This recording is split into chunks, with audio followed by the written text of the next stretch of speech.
A Werewolf Shifter Romance, written by Amelia Hart. Chapter 1. Hidden Scents. The steam rising from the massive copper pot carried the rich aroma of rosemary and thyme through the packhouse kitchen. Autumn haze stirred the stew with practiced precision, her movements fluid despite the early hour. 5 in the morning had become her sacred time, the only moments when the kitchen belonged entirely to her, before the chaos of feeding over 200 pack members began. She paused, closing her eyes as she inhaled the familiar scents of her domain. Garlic simmering in olive oil, fresh bread rising in the ovens, the earthy smell of root vegetables waiting to be chopped. This kitchen was her sanctuary, her fortress, the place where she had carved out a life from nothing 4 years ago. 4 years since she had returned to this territory, unrecognizable from the woman who had fled in shame. The Omega who had left had been soft, curved, with naturally honey-blonde hair that caught the light and skin that had never known true hunger. The woman who returned was angular, hardened by months of surviving as a rogue, her hair now a dark chestnut brown that she maintained religiously. 15 kilograms lighter, bearing small scars from malnutrition that had permanently altered her natural scent. She had walked through the packhouse gates, knowing that no one would recognize her. No one, except perhaps him. But Alpha King Rex Coldridge rarely ventured into the kitchens, and when he did, Autumn made sure to keep her head down, her eyes averted, her presence as insignificant as possible. She moved to the prep station where mountains of vegetables awaited her attention. Her knife work was swift, methodical, the blade singing against the cutting board in a rhythm that had become second nature. Carrots fell into perfect coins, onions into precise dices, celery into uniform strips. Cooking was poetry in motion, a dance she had mastered through necessity and perfected through passion.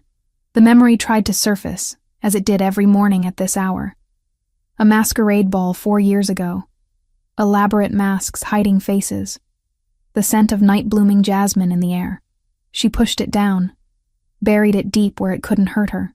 That night belonged to someone else, a foolish young Omega who believed in fairy tales. Autumn glanced at the clock. 5:30. Oliver would still be sleeping in their modest quarters, curled up with his favorite stuffed wolf, unaware that his entire existence was built on secrets and careful lies. At 3 years old, he was too young to understand why he couldn't play with the other pack children during the day, why he had to stay hidden with Mrs. Chen, their human babysitter, until the sun went down. The kitchen door swung open, interrupting her thoughts. Maria, one of the morning prep cooks, bustled in with her usual cheerful energy. "Morning, Autumn. That stew smells divine already. You trying to spoil the pack again?" Autumn smiled, the expression feeling more natural now than it had 4 years ago. "Just making sure they're well fed. A hungry pack is a dangerous pack." "Truth. Though I swear some of them would eat cardboard if you seasoned it right." Maria tied her apron and moved to her station. "You hear the Alpha King's been making more rounds lately? Isabella mentioned he came by the dining hall twice last week." Autumn's knife stilled for a fraction of a second before resuming its steady rhythm. "I wouldn't know. I focus on cooking, not gossip." "Course you do." Saint Autumn, dedicated to her craft. Maria's tone was fond rather than mocking. "Still, word is he's been restless. Victoria Thornberry's been pushing harder for that political marriage, and the council's getting antsy about the succession." The mention of Victoria Thornberry made Autumn's stomach clench. The beta female had been circling Rex like a predator for months, her ambitions as sharp as her perfectly manicured claws. Beautiful, connected, ruthless, everything a future Luna should be, according to pack politics. "Alpha business isn't my concern," Autumn said quietly, though her hands trembled slightly as she reached for the salt. "Maybe not, but it affects all of us. New Luna means changes, and changes usually mean some folks get shuffled around or shown the door." Maria lowered her voice. "Between you and me, I'd hate to see you go. Best head cook we've had in decades." Autumn nodded, though the words sent ice through her veins. If Victoria became Luna, how long would it be before she started cleaning house? How long before questions were asked about the quiet Omega cook who kept to herself, and her mysterious child? The next few hours passed in their usual orchestrated chaos. The kitchen filled with staff, the air thick with steam and the sounds of sizzling pans and chopping knives. Autumn moved through it all like a conductor leading a symphony, adjusting seasonings, coordinating timing, ensuring every dish met her exacting standards. She was ladling the finished stew into serving containers when she caught a scent that shouldn't have been there. Pine and mountain air, leather and something darker, more primal. Her ladle clattered against the pot's rim. Alpha King Rex Coldridge stood in the kitchen doorway, his imposing frame filling the space.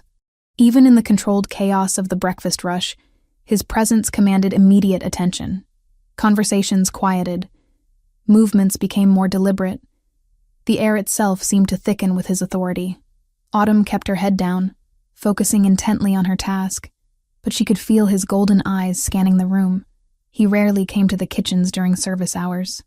What was he doing here? Smells exceptional this morning. His voice carried easily over the kitchen sounds, that distinctive baritone that could make commands sound like silk. "Thank you, Alpha," Autumn murmured along with the other staff, her voice barely audible. His footsteps moved closer, stopping near her station. She could feel the heat radiating from his body, could smell the complex layers of his scent. Something in it tugged at her memory, at places she had sealed shut. "This stew," he said, and she realized he was addressing her directly. "It's different from what we usually serve." Autumn forced herself to look up, though she kept her gaze focused somewhere around his chin, rather than meeting his eyes. "It's an old family recipe, Alpha. I thought the pack might enjoy something traditional." Family recipe? He seemed to taste the words. And what family would that be? The question hung in the air like a blade. Around them, the kitchen had gone quiet, all pretense of work abandoned, as everyone strained to listen. Just old pack traditions, Alpha. Nothing special. Her voice threatened to crack, but she held it steady. Rex studied her for a long moment, his head tilted slightly as if he were trying to place something. When he breathed in, Autumn saw his nostrils flare slightly, and panic fluttered in her chest. Could he detect something? Had her scent changed back somehow? "What's your name again?" he asked, though she was certain he already knew it. "Autumn Hayes, Alpha. Hayes." He rolled the name around like he was testing its weight. "And you've been with us how long?" 4 years, Alpha." Something flickered in his golden eyes, too quick for her to interpret.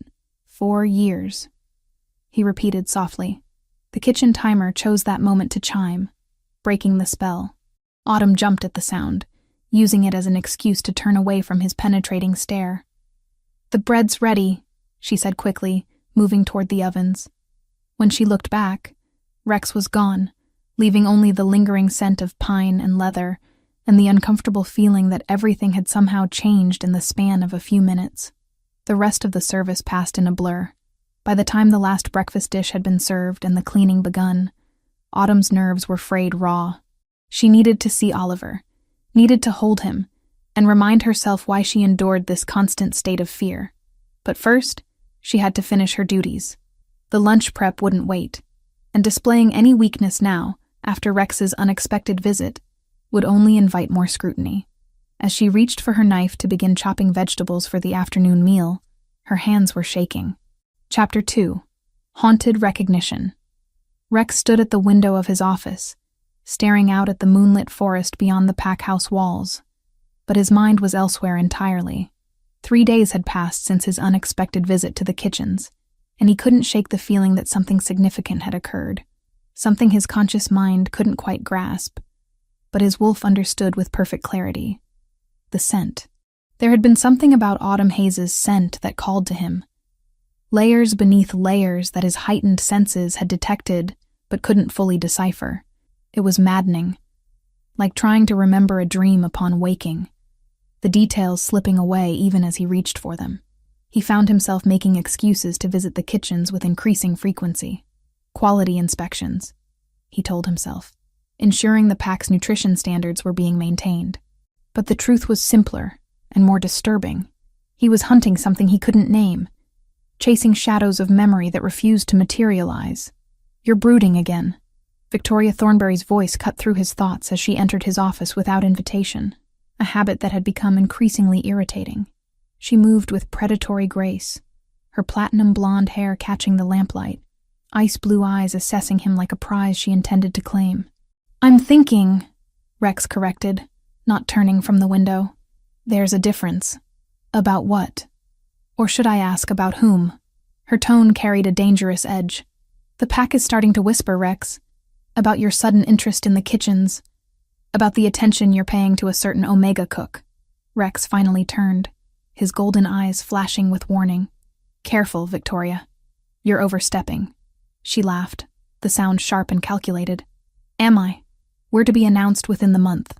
I have every right to be concerned about my future mate's distractions." The presumption in her voice made his wolf snarl, but Rex kept his expression neutral. The political marriage had been in negotiation for months, the council pressing him to secure an alliance with Victoria's influential family.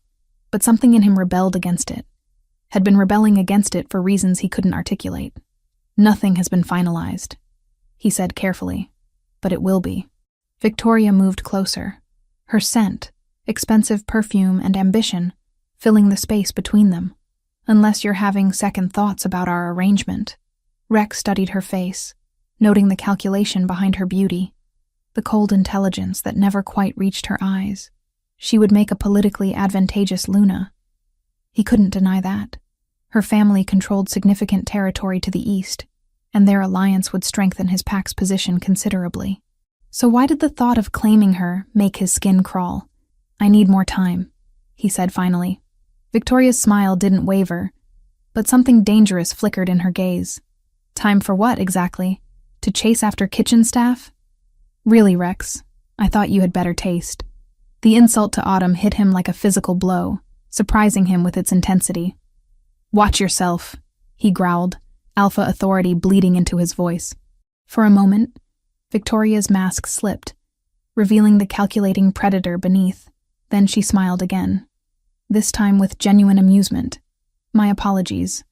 I didn't realize the little Omega meant something to you." "She doesn't," Rex said quickly. Too quickly. "I merely don't appreciate your tone." "Of course not." Victoria moved to his desk, perching on the edge with calculated casualness. "Though I have to admit, I'm curious about her. Autumn Hayes, isn't it? Appeared 4 years ago, keeps to herself, has a child but no mate. Quite the mystery." Rex's entire body went still. "What did you say? About her having a child?" "Oh yes, everyone knows. A little boy, though she's very secretive about him. Won't even let him play with the other pack children during the day. Makes one wonder what she's hiding." The pieces clicked together in Rex's mind with nauseating clarity. 4 years ago. A child. The timing was... "Excuse me," he said abruptly, striding toward the door. "Where are you going?" Victoria called after him. "Kitchen inspection," he replied, already halfway down the hall. He found Autumn in the prep area, working alone in the quiet aftermath of dinner service. She was kneading bread dough, her movements rhythmic and soothing, completely absorbed in her task. The sight of her hands working the dough, strong and capable, sent an unexpected jolt through him. She looked up as he approached, and he caught the flash of panic in her green eyes before she quickly lowered her gaze. "Alpha," she murmured. "Is there something wrong with dinner? I can prepare something else if—" "The food was excellent," he interrupted, moving closer. "As always." She continued kneading, but he could see the tension in her shoulders, could scent the spike of anxiety in her natural fragrance. And underneath it, something else. Something that made his wolf pace restlessly. "I understand you have a child," he said, watching her reaction carefully. Her hands stilled for a fraction of a second, before resuming their work. "Yes, Alpha. A son. And where is he now?" "Sleeping. It's past his bedtime."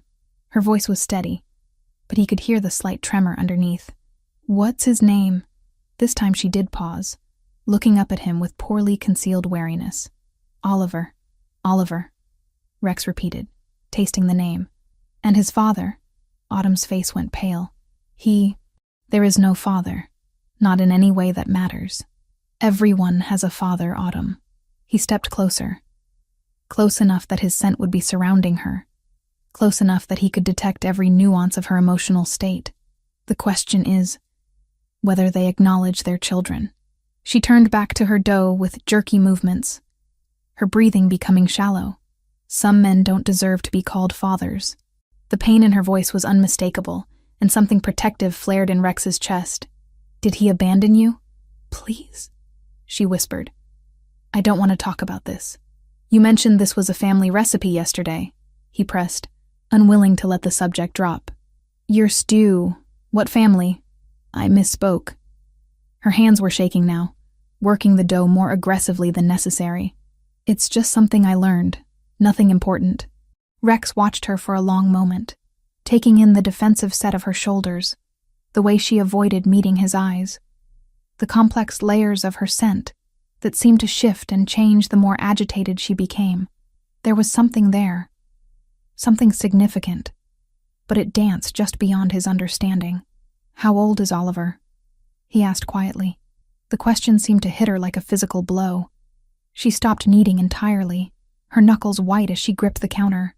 3, she whispered. 3 years old. Born approximately 9 months after the masquerade ball 4 years ago. The ball where he had met. Rex's breath caught as a memory surfaced unbidden. Wildflowers and summer rain, the scent of a mysterious woman in his arms, her face hidden behind an elaborate silver mask, her body fitting against his like she was made for him. The most intoxicating night of his life ended when she vanished before dawn without revealing her identity. He had searched for her for months afterward. That haunting fragrance burned into his memory, driving him half mad with longing. But she had disappeared completely, as if she had never existed at all. Could it be? Could Autumn be? No. Impossible. The scents were different, changed. The woman from the ball had been soft, curved, her natural fragrance pure and untainted. Autumn was harder, leaner, her scent layered with old pain and careful concealment. But the timing. Autumn, he said carefully. Have we met before? She went rigid, every muscle in her body tense with fear. No, Alpha, never. The lie hung between them like a living thing. Rex could taste it in the air, could see it in every line of her body. But why would she lie? What was she hiding? The kitchen door burst open, interrupting his thoughts. A small figure darted inside, moving with surprising speed for such a tiny child. The boy, Oliver, came to a sudden stop when he saw Rex, his eyes going wide. And those eyes, Rex felt the world tilt beneath his feet. Golden. The child's eyes were the exact same shade of molten gold as his own. Mama! Oliver ran to Autumn, wrapping his small arms around her legs. I had a bad dream. Mrs. Chen said you were working. Autumn's face had gone white as parchment. She bent to scoop up her son, holding him protectively against her chest, her green eyes darting between Oliver and Rex with naked terror. It's all right, sweetheart, she murmured into the boy's dark hair. Mama's here. Rex stared at the child in her arms, taking in the familiar bone structure, the way he held himself even at 3 years old with an unconscious confidence that spoke of alpha bloodline. The resemblance was unmistakable once he knew to look for it. Hello, Oliver, he said softly. The boy lifted his head from his mother's shoulder, studying Rex with curious eyes that were far too perceptive for his age. Are you the Alpha King? Oliver asked with the directness of childhood. I am. Mama says you're very important, and very busy. The child's gaze never wavered, meeting Rex's stare with a fearlessness that was both admirable and familiar. Sometimes, Rex agreed, though never too busy for pack members, especially the youngest ones. Autumn shifted nervously, clutching Oliver tighter. We should get back. It's late and he needs his rest. Of course. Rex stepped aside, but his eyes never left the child's face. Sleep well, Oliver. Good night, Alpha King, Oliver replied gravely. As they reached the door, Rex called out softly, Autumn. She froze, but didn't turn around. We will finish our conversation soon. It wasn't a request. Chapter 3. Dangerous Proximity. Rex found himself standing outside Autumn's quarters at 7 a.m, holding an official pack housing reassignment document that had taken him half the night to draft. The modest staff housing block stretched before him, a stark contrast to the main pack house with its grand architecture and luxury. Here, the buildings were functional, clean but basic. designed for those who served rather than led. He had spent hours after the kitchen encounter pacing his office, Oliver's golden eyes haunting his thoughts. The resemblance was too striking to ignore, the timing too coincidental to dismiss, but he needed more than suspicions and physical similarities. He needed proximity, observation, the kind of access that would either confirm his growing certainty or lay his fears to rest. Autumn answered his knock after several long moments, her appearance suggesting she had been awake for some time despite the early hour. Her dark chestnut hair was pulled back in a practical bun, and she wore simple work clothes that couldn't disguise the underlying tension in her posture. "Alpha," she said, surprise and wariness mingling in her voice. "Is everything all right?" "Good morning, Autumn. May I come in?" She hesitated for a fraction of a second before stepping aside, gesturing him into the small living area. The space was immaculately clean but sparse, decorated with the kind of careful minimalism that spoke of someone who had learned to value security over possessions. A few toys were scattered near the couch, the only sign that a child lived here. "Oliver?" Rex asked, noting the absence of the boy who had dominated his thoughts. "Still sleeping. He's not an early riser unless he has to be." Her hands twisted in front of her, betraying her nervousness despite her controlled tone. Rex nodded, withdrawing the document from his jacket. "I have something for you. A housing reassignment." The blood drained from her face. "Reassignment? Have I done something wrong? If this is about last night, about Oliver being in the kitchen." "Nothing like that," Rex interrupted, surprised by the genuine concern in her voice. "This is an upgrade. The pack owes you a debt of gratitude for your exceptional service over the past 4 years. It's time we recognized your value properly." She stared at the document as if it might bite her. "I don't understand." "You're being relocated to the staff housing adjacent to the main pack house. Better quarters, a proper kitchen for your personal use, and importantly, a secure play area where Oliver can spend time outdoors safely." "But why?" The question came out as barely a whisper. Rex had prepared for this moment, had crafted reasonable explanations that would satisfy pack protocol. "As I said, your service has been exemplary. Additionally, having our head cook closer to the main kitchens will improve efficiency during busy periods." What he didn't say was that the new quarters would place her directly within his territory, close enough that he could monitor her comings and goings, close enough that her scent would be a constant presence, close enough that he could unravel whatever secrets she was hiding. Autumn held the document with shaking hands, scanning the official language with the careful attention of someone who had learned not to trust verbal promises. "This is very generous, Alpha, but I'm comfortable where I am. I'm sure you are, but comfort isn't the primary consideration here. Security is." He let his alpha authority color his words, not enough to be overwhelming, but sufficient to convey that this wasn't truly a request. A valuable pack member like yourself deserves proper protection. The implication hung in the air between them. Protection from what? From whom? Autumn's green eyes searched his face as if trying to read his true motivations, but Rex had years of practice at political maneuvering. His expression remained carefully neutral. "When would this take effect?" she asked finally. "Today, if you're amenable. I can have pack members assist with the move. That's not necessary. We don't have much." She set the document on the small dining table with careful precision. "But I should wake Oliver. Explain what's happening." "Of course. Take your time." Rex waited in the living area, while Autumn disappeared into what he assumed was the bedroom. He could hear her soft voice explaining the situation to Oliver, the boy's excited responses at the prospect of a new place to explore. The domestic intimacy of the moment struck him unexpectedly, a longing for something he had never allowed himself to want. When they emerged 15 minutes later, Oliver was fully dressed and practically vibrating with enthusiasm. He had inherited his mother's delicate bone structure, but carried himself with an unconscious confidence that spoke of alpha bloodline. The resemblance to Rex's own childhood photos was unmistakable once he knew to look for it. "Alpha King!" Oliver ran toward him without the shy hesitation most pack children displayed around authority figures. "Mama says we get a new house." "That's right," Rex replied, crouching to bring himself closer to the child's level. "A bigger house with a garden where you can play. Can I see it now, please?" Those golden eyes were bright with excitement, so achingly familiar that Rex felt something clench in his chest. "If your mother agrees." Autumn nodded reluctantly. "We should probably see what we're getting into." The walk to the new quarters gave Rex an opportunity to observe them together. Oliver chattered constantly, asking questions about everything he saw, displaying the kind of fearless curiosity that was characteristic of alpha children. Autumn answered patiently, but Rex could see the tension in her shoulders, could scent the underlying anxiety beneath her composed exterior. The staff housing adjacent to the pack house was significantly more luxurious than the standard quarters. Each unit had 2 bedrooms, a full kitchen, and a private outdoor space. Rex had selected the one closest to the main building, ostensibly for convenience, but actually for the access it would give him.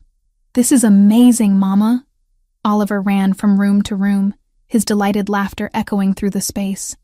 "Look, I have my own room!"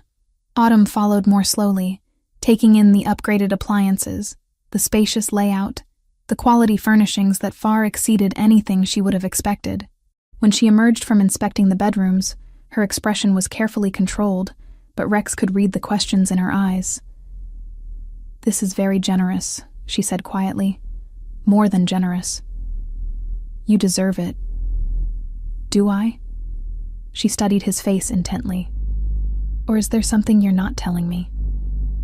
Before Rex could answer, Oliver came barreling out of what would be his new bedroom, clutching something in his small hands. "Look, Mama!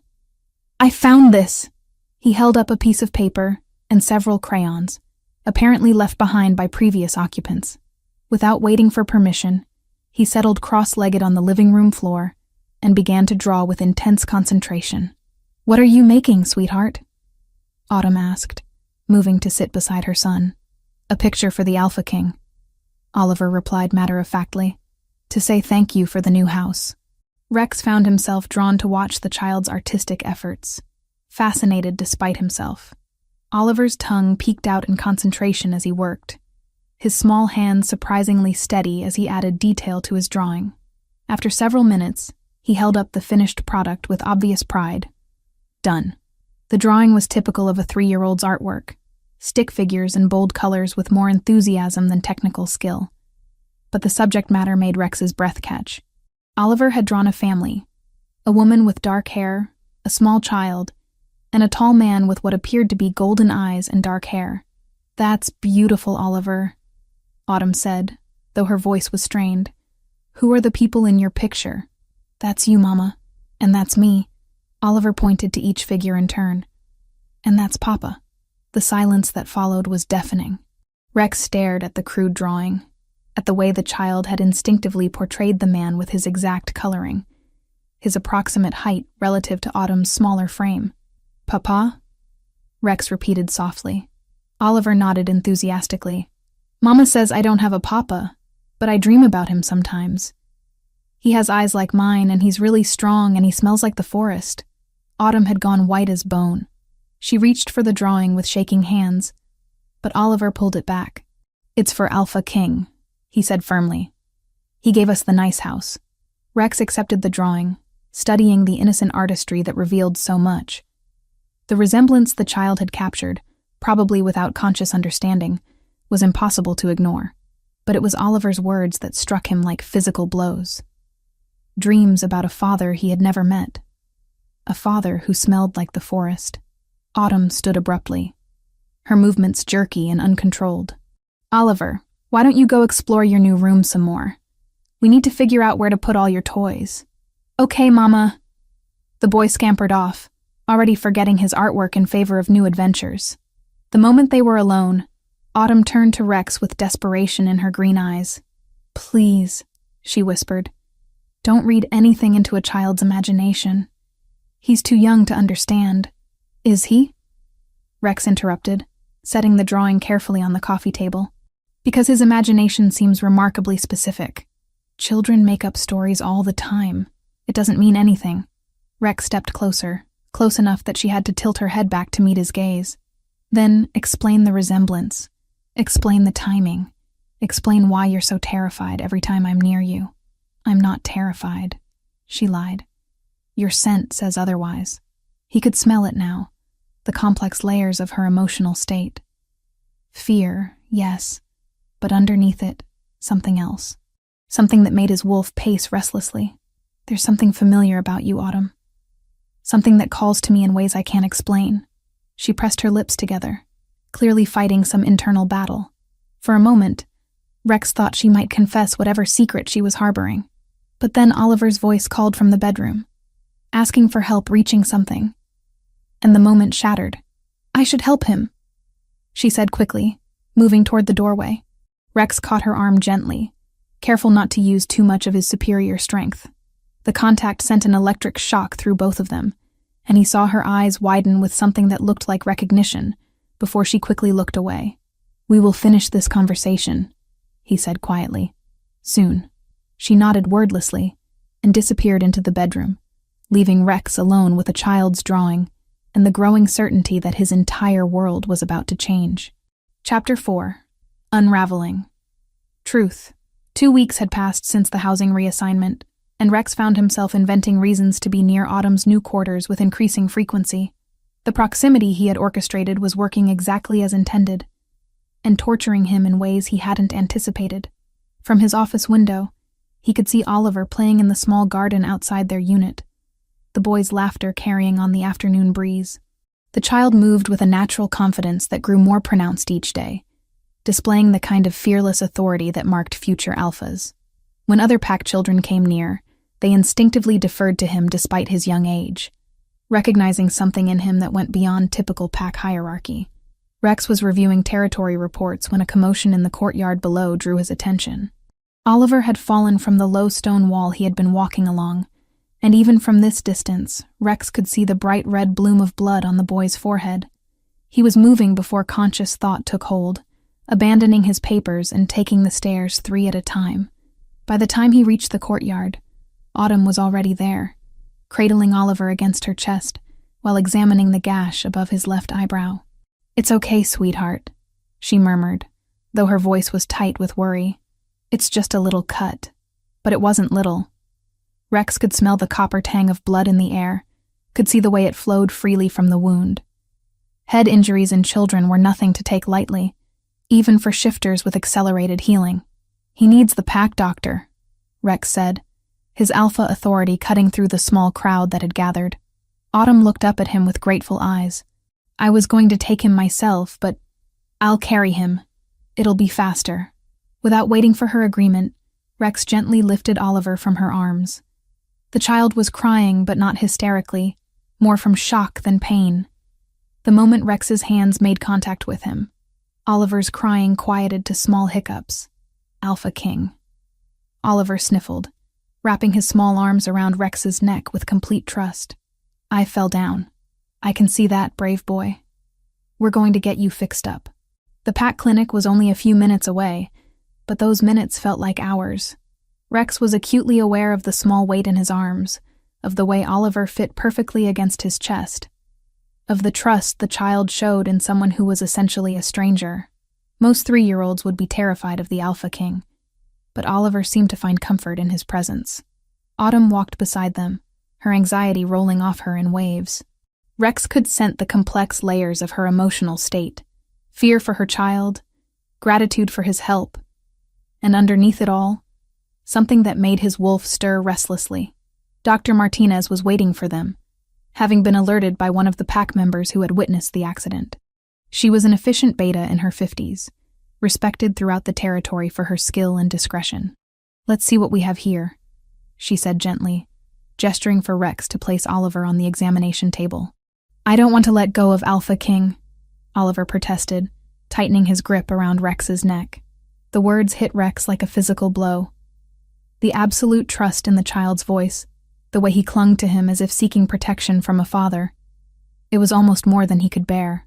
You can hold his hand, Dr. Martinez suggested diplomatically. But I need to clean this cut and see how deep it is. Rex positioned himself where Oliver could maintain contact while the doctor worked.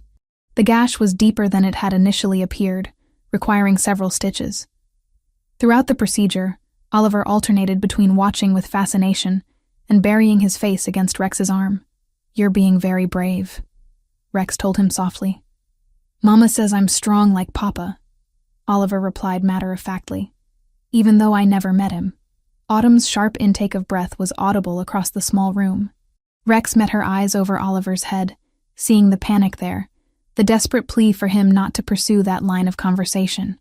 "All done," Dr. Martinez announced, applying a final bandage. "He'll need to keep this dry for a few days, but it should heal cleanly. No permanent scarring." "Thank you," Autumn said, moving to gather Oliver into her arms. But the child wasn't finished with his revelations. "Doctor Martinez, do you know my papa?" The doctor glanced between Autumn and Rex with obvious confusion. "I'm sorry, sweetheart. I don't know who your papa is. He has eyes like mine," Oliver continued innocently. "And he's really strong. And he smells like trees and rain." Rex felt the world tilt beneath his feet. Trees and rain. That was exactly how his scent had been described by previous lovers. The natural alpha fragrance that was as distinctive as a fingerprint. "Oliver," Autumn said urgently, "we should go home now. You need to rest." But Dr. Martinez was studying the interaction with growing interest. As the pack's primary physician, she had delivered most of the children born in the territory over the past decade. Her gaze moved from Oliver's golden eyes to Rex's identical ones, then to the child's bone structure, his unconscious mannerisms. "Interesting," she murmured, then looked directly at Rex. "Alpha, could I speak with you privately for a moment?" "Of course." Rex turned to Autumn. "Why don't you take Oliver home? I'll be along shortly to check on him." Autumn nodded mutely, gathering their things with shaking hands. As she lifted Oliver, the boy looked back over her shoulder at Rex. "Will you come visit me, Alpha King, to make sure I'm okay?" "I will," Rex promised, and meant it. After they left, Dr. Martinez closed the clinic door and turned to face him with the kind of expression that meant she had drawn conclusions he might not want to hear. "That child's blood type is AB negative," she said without preamble. "Extremely rare. I've only seen it in one other pack member during my time here." Rex felt his mouth go dry. "And that would be? You, Alpha, when you were injured in that border skirmish 2 years ago and needed emergency surgery." She crossed her arms, studying him with clinical intensity. "AB negative occurs in less than 1% of the population. For 2 unrelated individuals in the same small pack to have it would be statistically impossible." The confirmation he had been both seeking and dreading hit him like a physical blow. The blood compatibility, combined with everything else, the resemblance, the timing, Oliver's instinctive trust in him, painted a picture he could no longer deny. "Are you saying what I think you're saying?" Rex asked quietly. "I'm saying that child is your biological son. The question is whether you knew that already, or if you're just figuring it out now." Rex sank into the nearest chair, the weight of the revelation crushing down on him. "I suspected, but I hoped I was wrong." "Why would you hope that? He's a beautiful, intelligent child with clear alpha potential. Any father would be proud." "Because if he's mine, then Autumn..." Rex couldn't finish the sentence. The implications were too staggering, too overwhelming. "The mother hasn't told you," Dr. Martinez observed.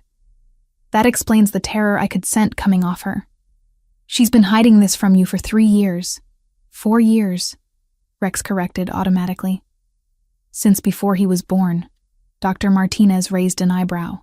"That's a long time to keep such a significant secret. There must be a compelling reason." Rex thought of Victoria, of the political marriage negotiations, of the complex web of pack politics that had dominated his life for so long. How could Autumn have approached him 4 years ago, when she was just a low-ranking Omega with no family connections? How could she have explained being pregnant by the Alpha King without sounding like she was trying to trap him for status? "There are always compelling reasons," he said heavily. "The question is what to do about it now. That depends on whether you want to acknowledge him. Legally, you have no obligation unless you choose to. He's my son." The words came out with more force than he had intended, his alpha authority making the air in the room thicken. "Of course I want to acknowledge him. And his mother?" That was the question that had been tearing him apart since the first moment he'd suspected the truth. Autumn, with her careful distance and hidden fears. Autumn, who might be the mysterious woman from the masquerade ball who had haunted his dreams for 4 years. Autumn, who had given him a son and asked for nothing in return. "That's more complicated," he admitted. Biological bonds often are. Dr. Martinez's expression softened slightly. But that child adores you already. In the 15 minutes you've known each other, he's imprinted on you like a duckling. That's not coincidence, Alpha. That's biology recognizing biology. Rex nodded, though his thoughts were churning. If Oliver was his son, and he was now certain that was the case, then everything in his life had just shifted irrevocably. The political marriage with Victoria, his carefully planned future, all of it would have to be reconsidered. Doctor, he said carefully, I need your discretion on this matter. Until I can speak with Autumn properly, until we can figure out how to handle this situation, I need you to keep this information confidential. Of course. Doctor-patient privilege extends to all parties involved. She paused, studying his face. But Alpha, secrets this significant have a way of coming to light whether we want them to or not. The sooner you address this directly, the better for everyone involved. Rex stood to leave, his mind already racing ahead to the conversation he would need to have with Autumn. But as he reached the door, Dr. Martinez spoke again. For what it's worth, that woman has raised your son to be remarkable. Whatever her reasons for keeping the secret, she's done right by him. That should count for something. As Rex walked back toward Autumn's quarters, Dr. Martinez's words echoed in his mind. Autumn had raised Oliver alone, had given him everything he needed to thrive, had protected him and loved him without any expectation of support or acknowledgement. The strength that must have required, the sacrifice, it humbled him in ways he hadn't expected. But it also raised questions that demanded answers. If she was the woman from the masquerade ball, why had she left without a word? Why had she hidden her pregnancy? And why, when she returned to his territory, had she taken such care to remain invisible? The answers, he suspected, would change everything. Chapter 5. Shattered Masks. Rex stood outside Autumn's door for long minutes, gathering the courage to knock. The conversation he was about to initiate would change everything between them, and he suspected there would be no going back to the careful distance they had maintained for weeks. Dr. Martinez's revelation echoed in his mind. Oliver was his son. The blood work didn't lie. The timing was perfect, and the resemblance was undeniable once he knew to look for it. When Autumn finally answered his knock, she looked exhausted. Her usually immaculate appearance was disheveled, her dark hair escaping from its bun, stress lines etched around her green eyes. "How is he?" Rex asked quietly. "Sleeping." The pain medication made him drowsy. She stepped aside to let him enter, her movements careful and controlled. "Thank you for what you did today, for helping him, for getting him to the doctor so quickly. You don't need to thank me." Rex moved to the couch where he could see down the hallway toward Oliver's room. The boy's door was slightly ajar, and he could hear the soft sounds of peaceful sleep. Any pack member would have done the same. Would they? Autumn's voice carried a bitter edge. "In my experience, alphas don't usually concern themselves with the children of low-ranking omegas." The statement hung between them like a challenge. Rex studied her face, noting the defensive set of her shoulders, the way she held herself as if preparing for rejection or dismissal. "Is that what you think I am?" he asked. "The kind of alpha who ignores pack children in need?" "I think you're the kind of alpha who has obligations and responsibilities that don't include us." She moved to the kitchen area, putting physical distance between them. "Which is why I don't understand this sudden interest in our welfare." Rex followed her, closing the space she had created. "Autumn, we need to talk. Really talk. No more dancing around the truth." Her hand stilled on the tea kettle she had been reaching for. "I don't know what you mean." "Oliver is my son." The words fell like stones into still water, creating ripples that spread outward and changed everything in their wake. Autumn went completely rigid, her face draining of all color. "That's impossible," she whispered. "Is it?" AB negative blood type, golden eyes, the exact same bone structure as my childhood photos. Rex moved closer, his voice gentle but implacable. "Born approximately 9 months after the masquerade ball 4 years ago." Autumn's breath came in short, sharp gasps. She gripped the counter as if it were the only thing keeping her upright. "You can't know that. You can't prove." The blood compatibility today was perfect. Dr. Martinez confirmed it. Rex reached out as if to touch her, then let his hand fall. "Autumn, I need you to tell me the truth." Were you there that night? Were you the woman in the silver mask? The question broke something in her. She slumped against the counter, all the fight draining out of her posture. How? She asked, her voice barely audible. How did you recognize me? I changed everything. My hair, my weight, my scent. I made sure I was unrecognizable. The admission hit him like a physical blow, even though he had been expecting it. You were the woman I've been searching for. The one who disappeared before dawn. I had to leave. Tears were streaming down her face now, years of suppressed emotion finally breaking free. Do you think I wanted to? Do you think it was easy to walk away from the most perfect night of my life? Then why did you? Autumn laughed, but there was no humor in the sound. Because I was nobody. I was a low-ranking Omega from a failing pack, attending the ball as a servant, wearing a borrowed dress and a mask I made myself.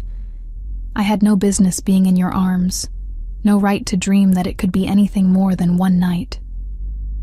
Rex stared at her, pieces of a 4-year-old puzzle finally clicking into place. You were working the ball? Serving drinks, clearing plates, trying to stay invisible. But when the dancing started, when everyone was wearing masks... She wiped at her tears with shaking hands. I thought just for a few hours I could pretend to be someone worthy of a king's attention. You were always worthy, Rex said fiercely. Title and rank don't determine a person's value, don't they? Autumn's green eyes flashed with old pain. Then explain why, when I discovered I was pregnant, I had nowhere to turn. Explain why no one would believe that the Alpha King had spent the night with a servant. Explain why Victoria Thornberry's people made it very clear that any Omega making false claims about you would face serious consequences. Rex felt ice form in his veins. Victoria knew. She suspected. She had informants at the ball. People watching for any Omega who might have gotten too close to you. Autumn's voice turned bitter. 3 weeks after I discovered the pregnancy, I was approached by her men. They made it clear that leaving the territory permanently would be in my best interests. The implications of what she was saying crashed over him in waves. Victoria had systematically eliminated any threat to her position, had driven away the mother of his child through intimidation and threats. Why didn't you come to me? Rex demanded. Why didn't you tell me what was happening? With what proof? I was a nobody making wild claims about sleeping with the Alpha King. Even if you had believed me, which was unlikely, what then? You would have felt obligated to provide for the child, maybe even claim him, but it would have been duty, not desire. I couldn't live with that. Rex moved closer, his hands framing her face, forcing her to meet his eyes. It wouldn't have been duty. That night, what we shared, it was extraordinary. I've never stopped thinking about you, never stopped searching. But you were already negotiating your marriage to Victoria, Autumn protested. Even if you had wanted to acknowledge Oliver, it would have complicated everything. Your pack needed that alliance. My pack needed me to be happy and settled, not trapped in a loveless political arrangement. His thumbs brushed away her tears with infinite gentleness. Do you know what these 4 years have been like for me? Knowing I had found something perfect and lost it? Wondering if I would ever feel that connection again? You felt it too. The question came out as a whisper. The way everything clicked into place? The way touching you felt like coming home? Like finding the other half of my soul? Rex confirmed. When you left that morning, it nearly destroyed me. They stood frozen in that moment of recognition. 4 years of separation and misunderstanding crashing down around them. Rex could see the woman from the masquerade ball now, hidden beneath the careful disguise of the cook. The same eyes that had captivated him. The same graceful movements. The same scent that was finally beginning to emerge from beneath layers of concealment. I came back, Autumn said quietly. When Oliver was 6 months old, I came back. I couldn't stay away. Couldn't keep your son from his birthright forever. But I also couldn't risk you feeling trapped or obligated. So I found a way to hide in plain sight. As my cook. As someone useful enough to keep around but invisible enough to avoid questions. She pulled back from his touch, wrapping her arms around herself protectively. It was supposed to be temporary. Just until I figured out how to tell you the truth without ruining everything. And instead you've been torturing yourself for 4 years, raising our son alone, watching me from the shadows. Rex's voice was rough with emotion. Autumn, the waste of it all. The time we've lost. I know. Fresh tears spilled down her cheeks. But I didn't know how to fix it. And every day it got harder to find the courage to confess. Especially when Victoria kept pushing for the marriage, when it became clear that acknowledging a secret child would create a political disaster. From down the hallway came the soft sound of Oliver stirring in his sleep, a small whimper that spoke of discomfort from his injury. Both parents turned toward the sound instinctively, their shared concern overriding everything else. I should check on him, Autumn said. We both should. They moved together toward Oliver's room, united in their worry for their child. The little boy was tossing restlessly, his bandaged forehead making him look fragile and young. Mama, Oliver's eyes fluttered open, focusing on them with the disorientation of interrupted sleep. Is Alpha King still here? I'm here, Rex said softly, moving to the bedside. Without hesitation, he reached out to smooth Oliver's dark hair away from the bandage. How are you feeling, brave boy? My head hurts a little, Oliver admitted, leaning into the touch. Will you stay until I fall asleep again? Rex looked at Autumn, seeing his own emotions reflected in her eyes. The simple request from their son, the natural way the child turned to him for comfort, it broke something open in both of them. If your mama says it's okay, Rex replied. Autumn nodded, unable to speak around the tightness in her throat. Rex settled into the chair beside Oliver's bed, and Autumn perched on the edge of the mattress.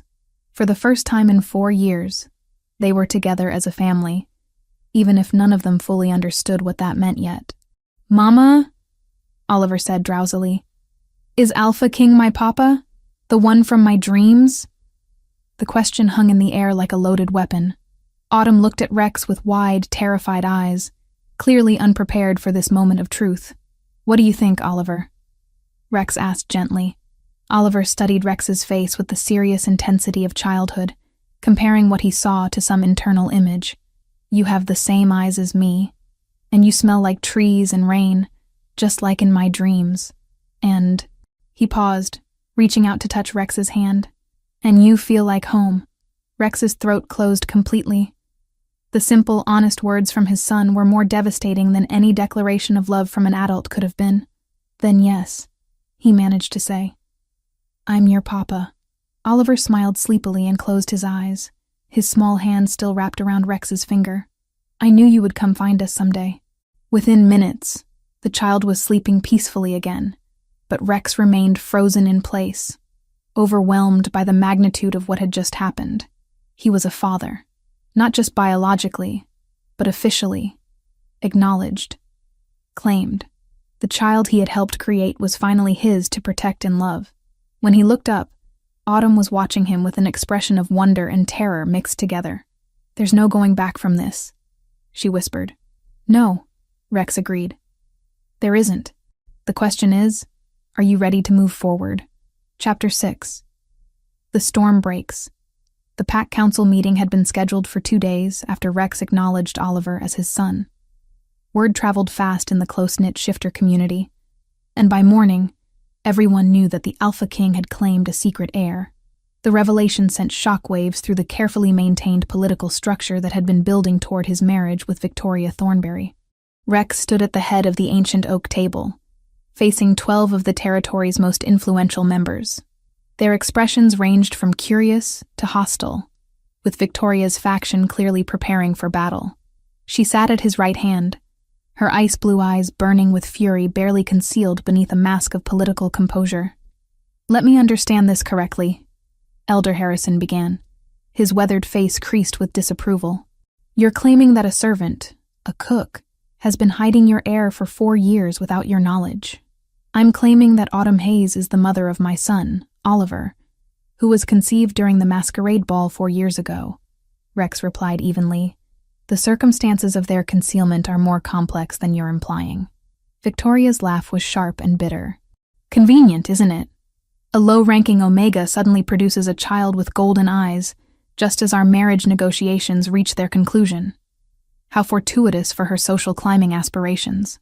Rex's alpha authority flared, making the air in the room thicken. Be very careful how you speak about the mother of my child, Victoria. Your alleged child, she corrected coldly.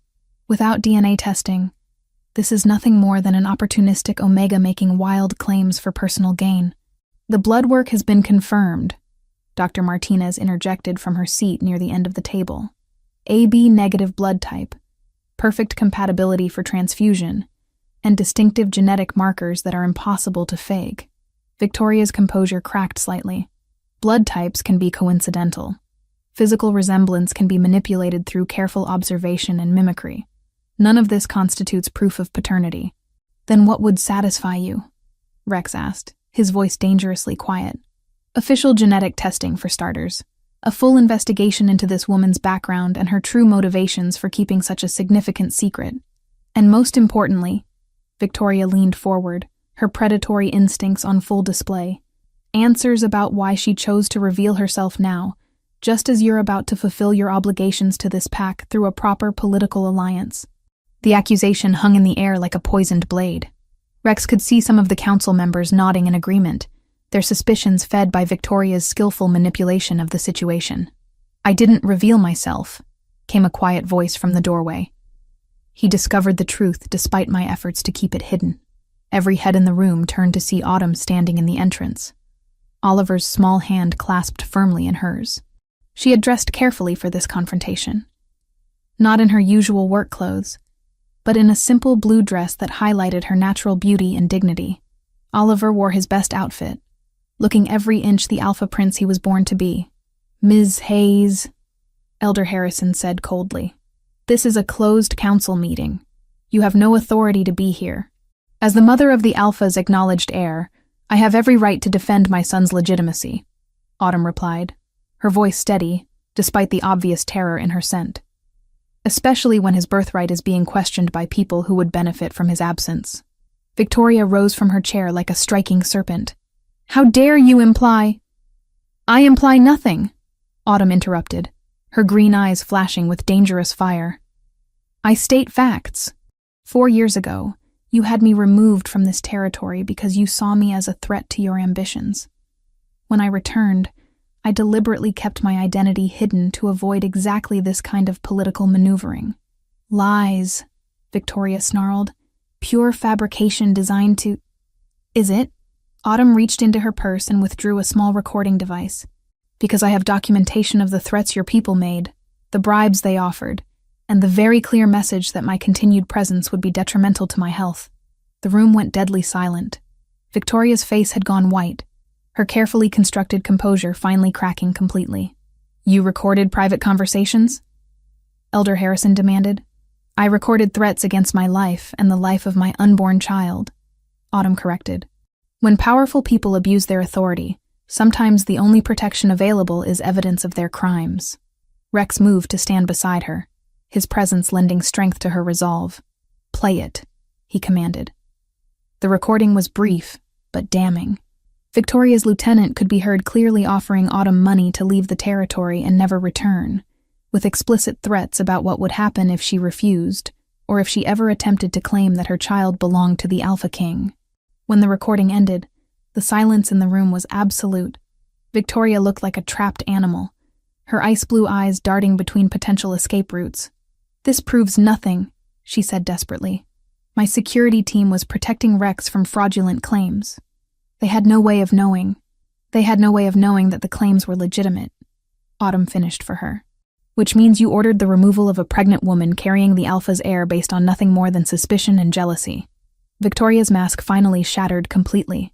You think you can waltz in here after 4 years and steal what's rightfully mine? I've devoted my life to preparing for the position of Luna. I've made alliances, secured territories, built the foundation for this pack's future. I won't be displaced by some nobody with a bastard child and a sob story. The insult to Oliver was the final straw. Rex's wolf surged forward, his alpha dominance filling the room like a physical presence. When he spoke, his voice carried the absolute authority of a king whose word was law. You will apologize to my son immediately, or you will leave this territory forever. Victoria stared at him in shock, clearly not expecting such a definitive response. Rex, you can't be serious. Think about what you're throwing away. My family's alliance, the Eastern Territories, the political stability. I'm thinking about what's truly important, Rex replied, his golden eyes never leaving her face. My mate, my child, my family. The word mate sent another shockwave through the room. Rex hadn't just acknowledged Oliver as his heir. He was claiming Autumn as his intended Luna. Victoria's face contorted with rage and desperation. She's nobody. A kitchen servant who got lucky one night and trapped you with pregnancy. I am the daughter of an alpha bloodline, educated and prepared to lead. I am what this pack needs. What this pack needs, Rex said quietly, is a Luna who puts family above politics, love above ambition. What this pack needs is integrity, not manipulation and threats. Oliver, who had been watching the proceedings with the serious attention of a child trying to understand adult conflicts, suddenly stepped forward. Why is the mean lady talking about me like that? He asked, his golden eyes focused on Victoria with disturbing intensity. And why does she smell like she wants to hurt Mama? The innocence of the question, combined with the child's obvious ability to read emotional sense despite his young age, struck the room like lightning.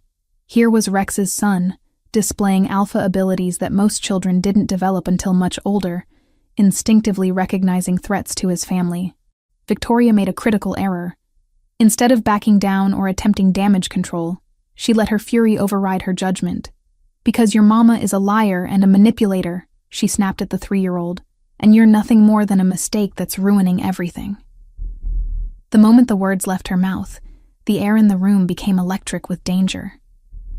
Rex's alpha power exploded outward, making every wolf in the vicinity submit instinctively. Even the strongest council members lowered their eyes, unable to meet his gaze. But it wasn't just Rex responding to the threat against his child. Oliver, despite his young age, began to emit his own aura of dominance. Weak compared to an adult alpha, but unmistakably royal bloodline. The combination of father and son's power was overwhelming. Mama, Oliver said quietly, not taking his eyes off Victoria. The mean lady smells like the bad wolves in my dreams. Autumn knelt beside her son, wrapping protective arms around him while keeping her own gaze fixed on Victoria. It's okay, sweetheart.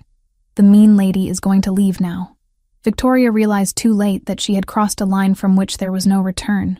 By threatening a child, the alpha's acknowledged heir, in front of the entire council, she had committed an act that could not be forgiven or forgotten. Rex, she began desperately. I didn't mean... You meant every word, Rex interrupted, his voice cold as winter storm. And now the entire council has witnessed your true character. Your willingness to attack innocent children, your complete lack of honor or decency. He moved to stand behind his family, one hand on Autumn's shoulder, the other resting protectively on Oliver's head. I formally reject any alliance with the Thornberry family. Victoria, you have 1 hour to gather your belongings and leave my territory. If you ever threaten my mate or my son again, I will consider it an act of war. Victoria looked around the room desperately, seeking support from her political allies. But the other council members had witnessed her complete breakdown, had seen her attack a child with vicious cruelty. Whatever political capital she had built over the years evaporated in the face of such fundamental dishonor. This isn't over, she whispered, her voice shaking with impotent rage. Yes, Rex replied with absolute finality. It is. As Victoria stormed from the room, Rex looked around the table at the remaining council members.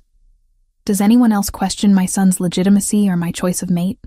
The silence that followed was complete and telling. Whatever doubts they might have harbored about Autumn's background or motivations had been swept away by Victoria's spectacular self-destruction. Elder Harrison cleared his throat carefully. Alpha, I believe I speak for the entire council when I say we look forward to welcoming your new Luna and the young prince to their proper positions within the pack hierarchy. Rex nodded, then looked down at Oliver, who was watching the proceedings with fascination. What do you think, son? Ready to be a prince? Oliver considered this seriously, then looked up at his father with a grin that was pure mischief. Do princes get to eat dessert first at dinner? The laughter that rippled through the room broke the remaining tension completely. Whatever challenges lay ahead, the pack had just witnessed the emergence of their new royal family, and their future looked very bright indeed. Chapter 7. Sacred Union. The full moon hung like a silver pendant against the midnight sky, casting ethereal light over the ancient ceremonial grounds deep in the heart of Rex's territory. For generations, Alpha Kings had claimed their mates in this sacred grove, where the oldest oaks formed a natural cathedral, and the air itself thrummed with ancestral power. Autumn stood at the edge of the clearing, her hands trembling as she smoothed the flowing white dress that had been her grandmother's. The gown was simple but elegant, made of silk that seemed to capture and reflect the moonlight. Around her throat lay a necklace of moonstones that Rex had presented to her that afternoon. Ancient stones worn by every Luna before her, now hers by right. "You look beautiful, Mama," Oliver whispered beside her. He was dressed in formal attire befitting his new status as acknowledged heir. But what struck everyone who saw him was the natural dignity he carried despite his young age. The past week had seen remarkable changes in the boy. His alpha abilities were strengthening daily, and he moved with the confidence of someone who finally understood his place in the world. "Thank you, sweetheart," Autumn murmured, pressing a kiss to his dark hair. "Are you ready to be part of this ceremony?" Oliver nodded solemnly. He had spent hours with Rex learning about the mating ritual, understanding his role as witness and symbol of the union that was about to be formalized. For a 3-year-old, he grasped the significance with remarkable maturity. The drums began, a deep, rhythmic pounding that seemed to echo from the earth itself. Pack members emerged from the forest shadows, forming a wide circle around the ceremonial space.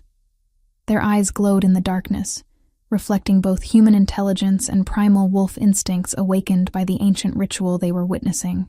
Rex stepped into the center of the grove, and Autumn's breath caught.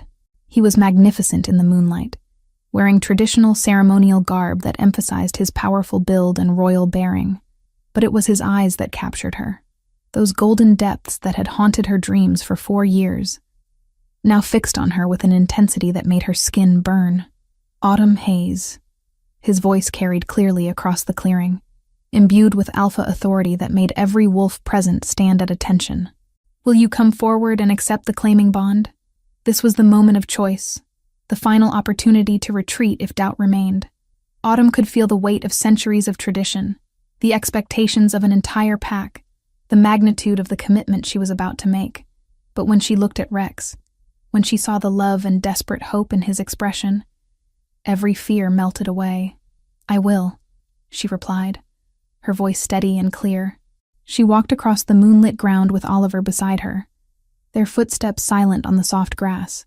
The pack members watched in reverent silence as their future Luna approached the Alpha King, who had waited 4 years to claim his true mate. Rex reached for her hands when she drew near, his fingers intertwining with hers, in a gesture that sent electricity racing up her arms. The mate bond, which had been dormant since their night at the masquerade, began to stir to life. "Before the moon and stars," Rex began, his voice carrying the weight of ritual passed down through generations. "Before our pack and the spirits of our ancestors, I claim you as my mate, my Luna, my eternal companion, and I accept your claim," Autumn responded, the ancient words feeling natural on her tongue, despite never having spoken them before. "I bind myself to you as mate, as Luna, as the other half of your soul." The pack healer, an elderly woman whose family had performed these ceremonies for decades, stepped forward carrying a silver chalice filled with ceremonial wine mixed with herbs sacred to their kind. "Drink," she intoned, "and let your essences mingle as your souls unite." Rex lifted the chalice first, his eyes never leaving Autumn's face as he drank deeply. Then he offered it to her, and she followed suit, the wine warming her throat and spreading heat through her entire body. The herbs carried the scent of night-blooming flowers and ancient magic, awakening something primal deep within her wolf spirit.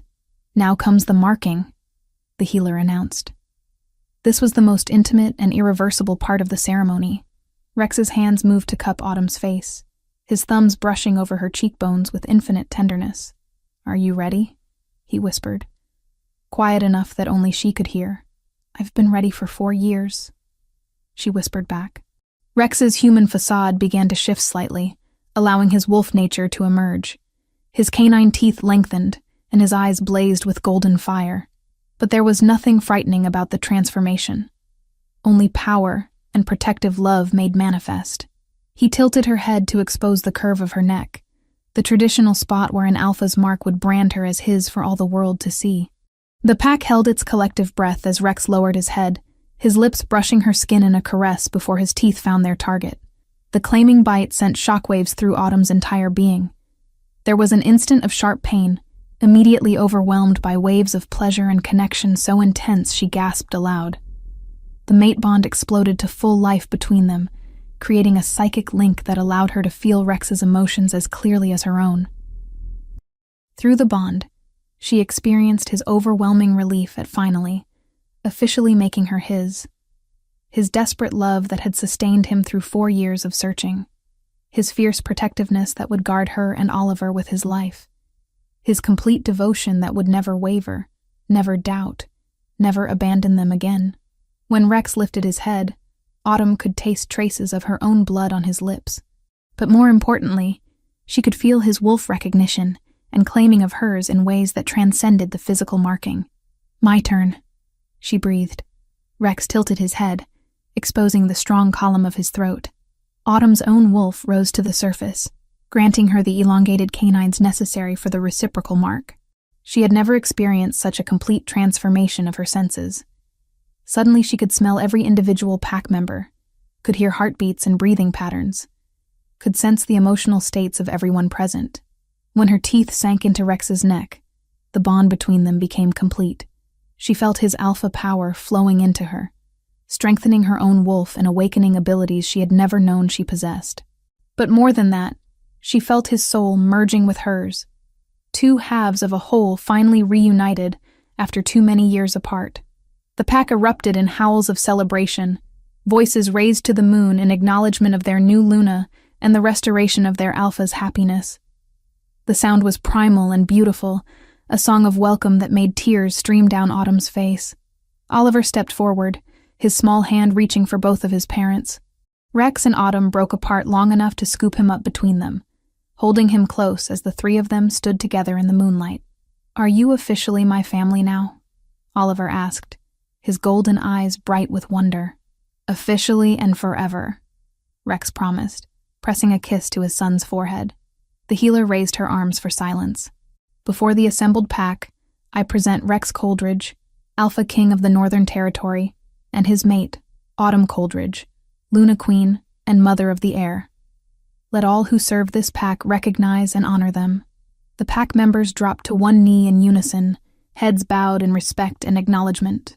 Even the council elders, some of whom had harbored doubts about accepting a former servant as their Luna, showed proper deference to the woman who had just become the second most powerful figure in their society. "Rise, my pack," Rex commanded, his voice carrying the authority of absolute leadership. "Tonight, we celebrate not just a mating, but the healing of old wounds and the promise of a bright future." The formal ceremony concluded, but the celebration was just beginning. Pack members approached throughout the night to offer congratulations and pledges of loyalty to their new Luna.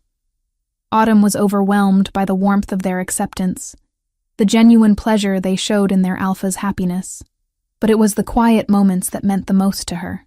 When Rex would catch her eye across the crowd and smile with such contentment that her heart nearly burst. When Oliver fell asleep in his father's arms, finally having the family unit he had dreamed about. When the mate bond hummed between them like a constant song of belonging. As dawn approached and the celebration began to wind down, Rex drew Autumn aside to a private corner of the grove. "How do you feel?" he asked, studying her face in the fading moonlight. "Any regrets?"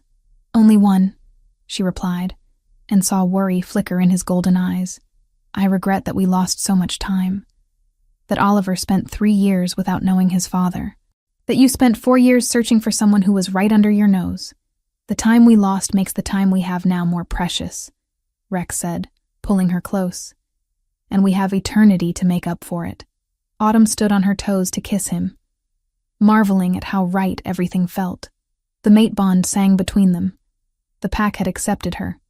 and Oliver was finally part of a complete family. After years of hiding and fear and loneliness, she had found her place in the world. "I love you," she whispered against his lips. "I love you too," he replied. "My Luna, my mate, my eternal companion." In the distance, Oliver stirred in the arms of the pack member who had been watching him, his sleepy voice carrying clearly in the quiet dawn air. "Mama? Papa? Are we going home now?" Rex and Autumn exchanged a look of perfect understanding. Home wasn't a place. It was this, the three of them together, bound by love and blood and the sacred promises they had made under the full moon. "Yes, sweetheart," Autumn called back softly. "We're going home." Chapter 8. Forever Home. 6 months after their mating ceremony, the packhouse kitchen had been transformed into something extraordinary. What had once been a purely functional space for feeding the pack had become the vibrant heart of their community. Laughter echoed off the stone walls as Autumn demonstrated bread-making techniques to a group of young pack members, her hands flour-dusted and her face glowing with contentment. Oliver sat perched on a stool beside her, his small fingers carefully mimicking her kneading motions with his own ball of dough.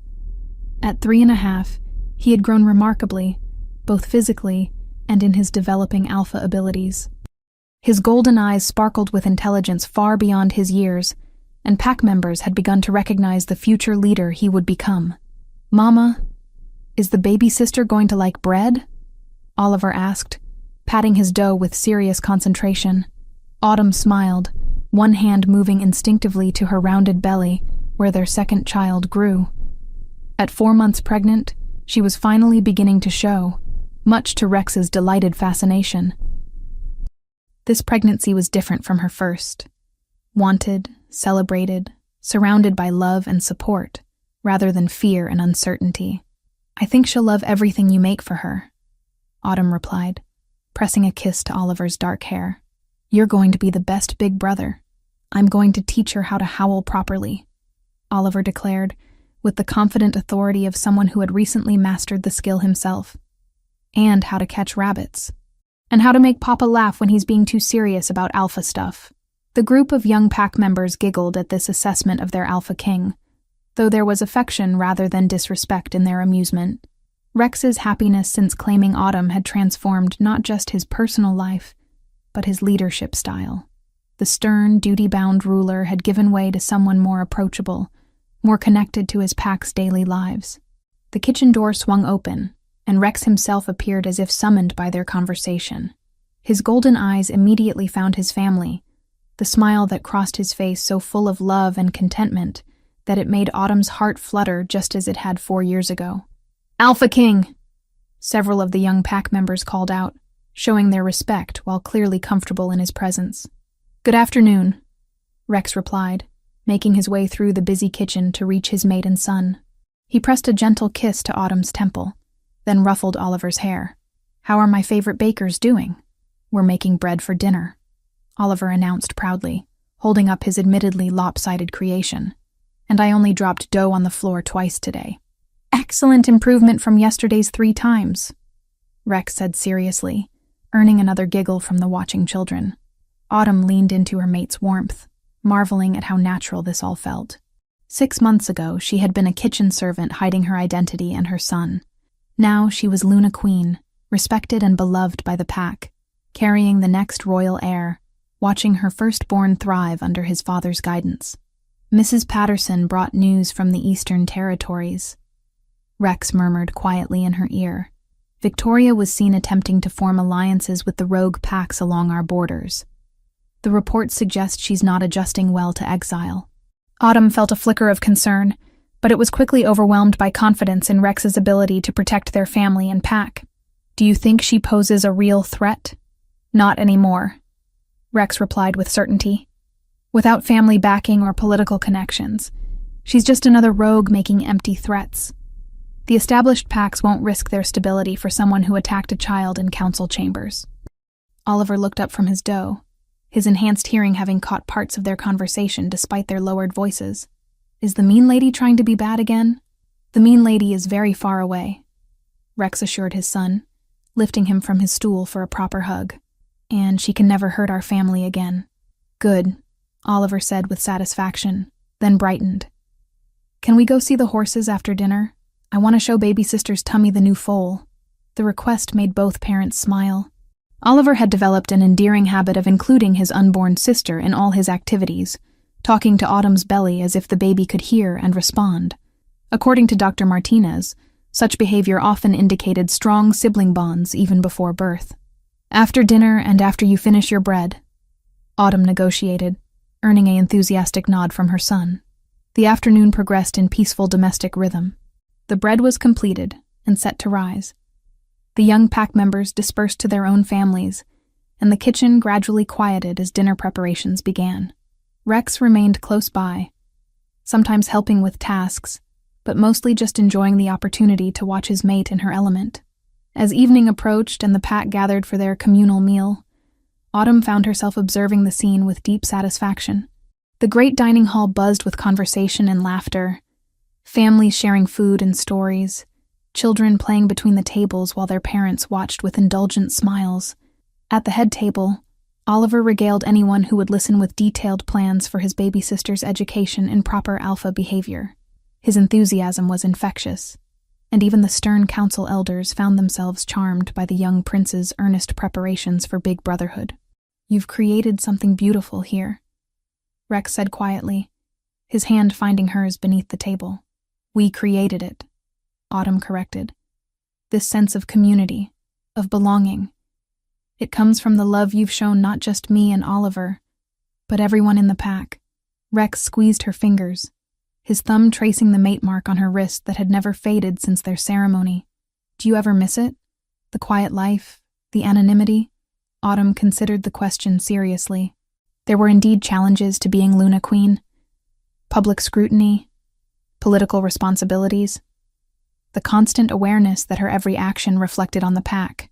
But when she looked around the dining hall, when she felt the life growing within her, when she saw Oliver's uninhibited joy in his father's presence, the answer was clear. "Never," she said firmly. "This is where I belong. Where we belong." Later that evening, after Oliver had been tucked into bed with stories about brave little princes and their baby sisters, Rex and Autumn walked through their private gardens. The space had been redesigned since their mating, incorporating elements that reflected Autumn's love of growing things and creating beauty from simple ingredients. "I have something for you," Rex said, guiding her to a stone bench beneath a flowering apple tree. "Another gift?" "Rex, you spoil me enough already," Autumn protested, though her eyes sparkled with curiosity. "This is different. It's not just from me." Rex withdrew a small leather-bound book from his jacket. "The pack has been working on this for weeks." Autumn accepted the book with wondering hands, opening it to find page after page of handwritten recipes, cooking tips, and family food traditions. Each entry was signed by different pack members, creating a comprehensive collection of their community's culinary heritage. "They wanted you to have their family recipes," Rex explained. "The traditions passed down through generations, the dishes that make our pack unique. They wanted you to be the keeper of these traditions for future generations." Tears blurred Autumn's vision as she turned the pages, recognizing the handwriting of pack members young and old. Here was Mrs. Patterson's grandmother's stew recipe, the one that had sustained the pack through a harsh winter decades ago. There was young Tommy's mother's special birthday cake formula, the dessert that had become a pack tradition for celebrating children's milestones. "This is incredible," she whispered. "They're trusting me with their family histories. They're trusting you with who we are as a people," Rex corrected gently. "Food is how we connect, how we show love, how we maintain our bonds. By giving you their recipes, they're making you the heart of our cultural identity." The responsibility was both humbling and empowering. Autumn understood that she wasn't just being honored. She was being entrusted with preserving and nurturing the very essence of what made their pack special. "I won't let them down," she promised. "I know you won't. You've already proven that love and dedication matter more than bloodline or title." Rex pulled her closer, his hand resting on her growing belly. "Our children will grow up knowing they belong to something special, something worth protecting and preserving." Oliver's voice carried from his bedroom window above them, talking animatedly to someone. probably his stuffed wolf about the day's adventures and tomorrow's plans. The sound made both parents smile, a reminder of the miracle of the family they had built from secrets and second chances. "Rex," Autumn said softly, "tell me again how this all began, how we found each other again." Rex chuckled, understanding her need to hear the story that had become their family legend. It all started with a masquerade ball, a mysterious woman in a silver mask, and a love too strong to stay hidden forever. And then a brave woman spent 4 years protecting our son while finding the courage to trust in love again. Then an alpha king discovered that the greatest treasures aren't always the ones you're looking for. Sometimes they're right in your kitchen, creating magic with flour and spices and boundless devotion. Autumn leaned against her mate's shoulder, feeling the steady beat of his heart, the warmth of his love, the absolute security of belonging. Above them, Oliver's voice had quieted to sleepy murmurs. Within her, their daughter moved gently, as if content in the peaceful atmosphere surrounding her family. "And they lived happily ever after?" Autumn prompted, completing their ritual retelling. "Forever and always," Rex confirmed, pressing a kiss to her hair. "With a pack house full of laughter, a kitchen that feeds not just bodies but souls, and enough love to last 1,000 lifetimes." In the distance, the pack house glowed with warm light, filled with families settling in for the night. Tomorrow would bring new challenges, new responsibilities, new joys to share.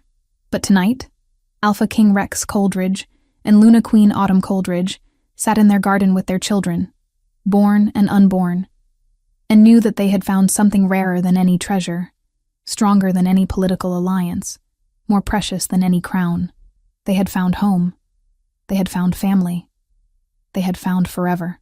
And it had all begun with the scent of love hidden in the perfect meal, cooked with hands that had never stopped hoping, and a heart that had never stopped believing in the power of true love to overcome any obstacle. The end